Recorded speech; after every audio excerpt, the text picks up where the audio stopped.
New at 6 tonight, more information from the Pullman Police Department about why it took more than a year to gather charging recommendations in a student's death. Yesterday, police recommended hazing charges in the death of WSU freshman Sam Martinez. The problem is the statute of limitations for hazing has actually expired, making it so those charges cannot be prosecuted. Our Ian Smay spoke with Pullman Police and the chief today. Ian?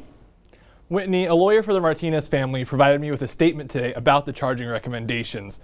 The statement reads in part, quote, "It is with great sorrow and disappointment for the Martinez family to hear the news that the investigation was not completed in time to bring forward all of the potential criminal charges against the individuals who played a role in the hazing death of their beloved son and brother, Sam Martinez.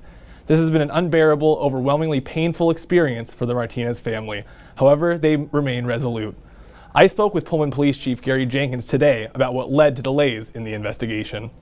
Sam Martinez was a soccer-loving WSU freshman from Bellevue who died from alcohol poisoning after drinking at an Alpha Tau Omega fraternity event in 2019.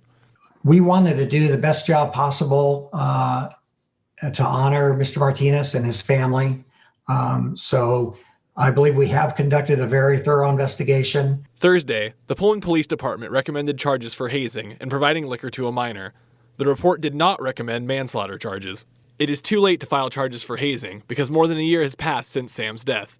Chief Gary Jenkins says it took a long time to track down witnesses who moved away. The logistics of trying to set up in-person interviews with all the witnesses who many were not in Pullman when we were trying to interview them really added to the timeline of completing this investigation. The other major hurdle was trying to access Martinez's cell phone for evidence. We contracted with a company to try to do that for us, and they had it for quite a long time, and we actually did not get any results from that. Jenkins says they had hazing charges in mind during the investigation and its one-year statute of limitations, but he says detectives didn't want to risk rushing the investigation. We did not want to run into a double jeopardy problem where we, for example, would submit a misdemeanor case of hazing, but still have a potential for a manslaughter charge, which might be precluded from prosecution if some adjudication were made on the lesser charge. This is what Sam's parents had to say to our sister station last July. Sam was just absolutely pushed to the brink by this ritual, by this tradition of hazing, and left to die alone in the basement of that fraternity.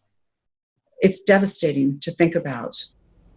Jenkins also told me the Pullman Police Department has been short-staffed and recruitment stalled when the pandemic hit. The Whitman-County Prosecutor's Office is currently reviewing the recommendations. In the newsroom tonight, Ian Smay, KREM 2 News.